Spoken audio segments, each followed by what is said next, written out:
পুনৰবাৰ কমল দাস কিচেন চেনেলটিলৈ স্বাগতম জনালোঁ। আশা কৰোঁ সকলো ভালে কুশলে আছে।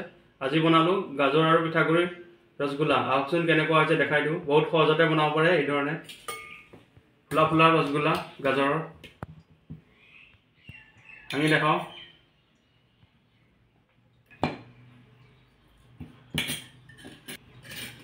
বহুত ধুনীয়াকৈ সিজি গৈছে। এই ধৰণে বনাই খাব পাৰে, সহজতে বনাব পাৰে। এতিয়া খাই চাওঁ।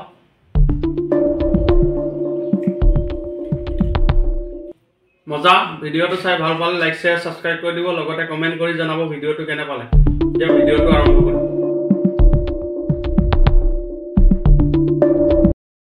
গাজৰ আৰু পিঠাগুড়ি ৰসগোল্লা বনাবলৈ গাজৰ লৈছোঁ 5টা, পিঠাগুড়ি 1 বাটি লৈছোঁ, গাখীৰ লৈছোঁ 1 গিলাচ, চেনি লৈছোঁ অলপ আধা কাপ, ঘি লৈছোঁ, বেকিং পাউডাৰ। এতিয়া ভিডিঅ'টো আমি গাজৰখিনি ধুই লৈ কাটি ল'লোঁ, কাটি লৈ মিক্সাৰ জাৰত দি দিলোঁ, গুড়ি কৰি ল'ম। 5 টকীয়া গাখীৰৰ পেকেট এটা লৈছোঁ, গাজৰৰ ওপৰত দি দিয়া হ'ল। এতিয়া গুড়ি কৰি ল'ম। ধুনীয়াকৈ পাউডাৰ বনাই লোৱা হ'ব। এতিয়া বাতি এটাত উলিয়াই লোৱা হ'ল, বাকী থকাখিনিও গুড়ি কৰি লোৱা হ'ব। গুড়ি কৰি লোৱাৰ পিছত এতিয়া গেছটো অন কৰি কেৰাহীত দি দিয়া হ'ল। গাজৰ 200 গ্ৰাম মান ওলাইছে, ভাজি লোৱা হ'ব গাজৰখিনি। প্ৰথমে গাখীৰ দি দিয়া হ'ব, 150 গ্ৰাম মান গাখীৰ দি ভাজি ল'ম প্ৰথমে গাজৰখিনি। এই ধৰণে ভাজি থকা হ'ব। গাখীৰৰ পৰিমাণটো শুকাই দিয়া হ'ব, এনেধৰণে ভাজি ভাজি।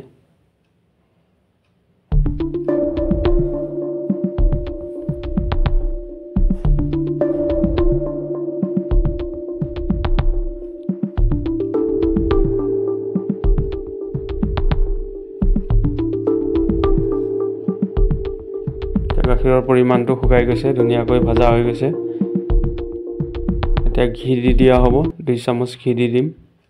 ঘি দি ভাজি ল'ম আকৌ 2 মিনিটমান। কমিলে পিছত দিয়া হ'ব ঘি, আকৌ 2 চামুচ দি ভাজি লোৱা হৈছে। আকৌ লাষ্টত পিঠাগুড়ি দি দিম। 2 মিনিটমান ভজাৰ পিছত 2-3 মিনিট পিঠাগুড়ি দিয়াৰ পিছত আকৌ ভাজি ল'ম 4-5 মিনিট। পিঠাগুড়ি একেবাৰে দি দিয়া নহ'ব, অলপ অলপকৈ দি ভাজি থকা হ'ব। এই ধৰণে মিক্স কৰি লৈ গেছৰ পাৱাৰটো কমটি পাৱাৰত ভাজি লোৱা হ'ব 4-5 মিনিট। বেটাৰখিনি ডাঠ কৰি লোৱা হ'ব, অলপ ঢিলা আছে, পিঠাগুড়ি দি থকা হৈছে। টাইট কৰি লোৱা হ'ব, টাইট হ'লে ৰসগোল্লাৰ কাৰণে পাৰফেক্ট হ'ব বেটাৰখিনি। এই ধৰণে পিঠাগুড়ি দি থকা হৈছে, অলপ অলপকৈ দি বেটাৰখিনি টাইট কৰি আছোঁ। আৰু অলপ দিছোঁ, আকৌ ভাজি লোৱা হ'ব এনেধৰণে।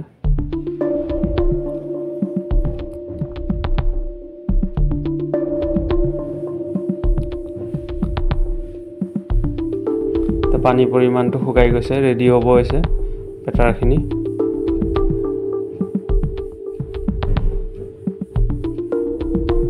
ঠাণ্ডা হ'বৰ কাৰণে ৰাখি দিয়া হ'ব। চেক কৰিছে, ধুনীয়া হৈছে। গেছটো অফ কৰি দিলোঁ, 10 মিনিটৰ কাৰণে ৰাখি থোৱা হ'ব। এতিয়া গেছটো অন কৰি গাখীৰৰ চিৰাপখিনি বনাই ল'ম। গাখীৰ দি দিয়া হ'ল, পোৱাৰ অলপ কম দিছোঁ, চেনি দি দিয়া হ'ল, আধা কাপমান চেনি দিছোঁ।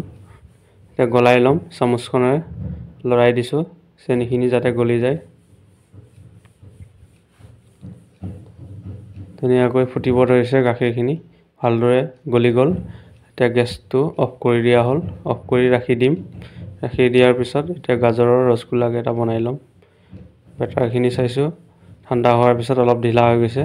এতিয়া পিঠাগুড়ি দি দিয়া হ'ল, আকৌ গুড়ি দি অলপ টাইট কৰি লোৱা হ'ব বেটাৰখিনি। ঘি দি দিয়া হ'ল 1 চামুচ, বেকিং পাউডাৰ আধা চামুচ দিছোঁ।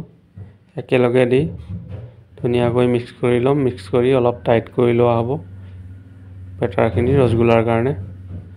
ঢিলা হ'লে অলপ অসুবিধা হ'ব, বেটাৰখিনি অলপ টাইট হ'ব লাগে, ৰসগোল্লাৰ কাৰণে পাৰফেক্ট হ'ব। আৰু অলপ দিছোঁ পিঠাগুড়ি,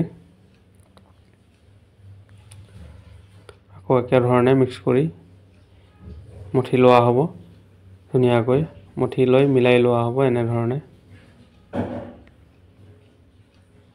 ধুনীয়াকৈ মিলাই ল'লোঁ এতিয়া ৰসগোল্লাৰ কাৰণে ৰেডি কৰিম ৰোল কৰি লৈছোঁ দীঘলকৈ ৰোল কৰি সৰু সৰুকৈ বল বনাই লোৱা হ'ব ৰসগোল্লাৰ কাৰণে মিডিয়াম সাইজৰ বল বনাম বেছি সৰু নকৰোঁ এনেধৰণে বনাই লোৱা হৈছে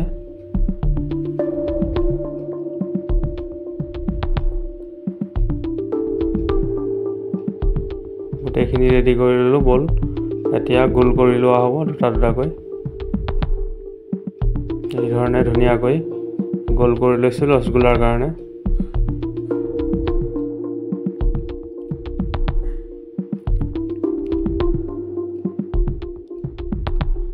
বাকী থকাখিনিও এই ধৰণে বনাই লোৱা হ'ল বহুত ধুনীয়া হয় খাবলৈ গাজৰৰ ৰসগোল্লা এবাৰ বনাই চাব পাৰে ঘৰত বহুত সহজতে বনাব পাৰে এতিয়া গোটেইখিনি বনাই লোৱা হ'ল এতিয়া বইল কৰি লোৱা হ'ব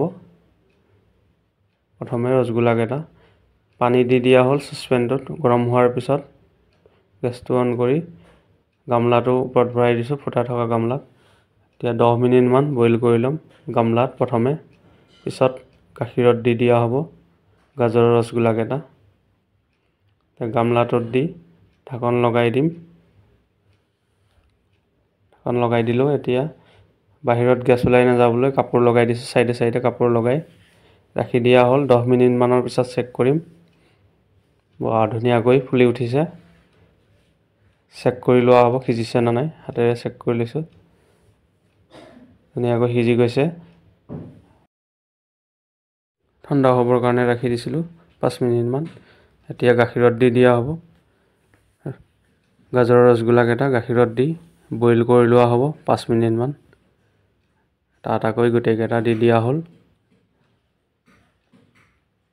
এতিয়া লৰাই দিছোঁ লৰাই দি পিঠাগুড়ি ঘুলি লোৱা আছিলে গাখীৰ দি অলপ ডাঠ কৰিম পিঠাগুড়ি আৰু গাখীৰ ঘুলি দি দিয়া হ'ল গেছটো অন কৰি এতিয়া লৰাই দিছোঁ 5 মিনিটমান ধুনীয়াকৈ বইল কৰি লোৱা হ'ব ৰসগোল্লাকেইটা তেতিয়া ফুলি উঠিব ধুনীয়াকৈ চিৰাপ টানি ল'ব গাজৰৰ ৰসগোল্লাকেইটা এতিয়া দেখাইছোঁ ধুনীয়াকৈ ফুলি উঠিছে আৰু অলপ সময় বইল কৰি গেছটো অফ কৰি দিলোঁ এতিয়া ঠাণ্ডা হোৱাৰ পিছত উলিয়াই লোৱা হ'ব বাটি এটাত এতিয়া ধুনীয়াকৈ উলিয়াই ল'ম বাটিটোত এই ধৰণে বনাই খাব পাৰে গাজৰৰ ৰসগোল্লা পিঠাগুড়ি দি বহুত ধুনীয়া হয় খাবলৈ টেষ্টি ল'ৰা ছোৱালীক দিব পাৰে ভিডিঅ'টো চাই ভাল পালে লাইক কমেণ্ট শ্বেয়াৰ কৰি দিব লগতে নতুনকৈ যোনে যোনে চাই আছো প্লিজ ছাবস্ক্ৰাইব কৰি দিব চেনেলটো গাজৰৰ ৰসগোল্লা ৰেডি হ'ল আজিলৈ আহিছোঁ বাই বাই নেক্সট ভিডিঅ'ত লগ পাম ধন্যবাদ সকলোকে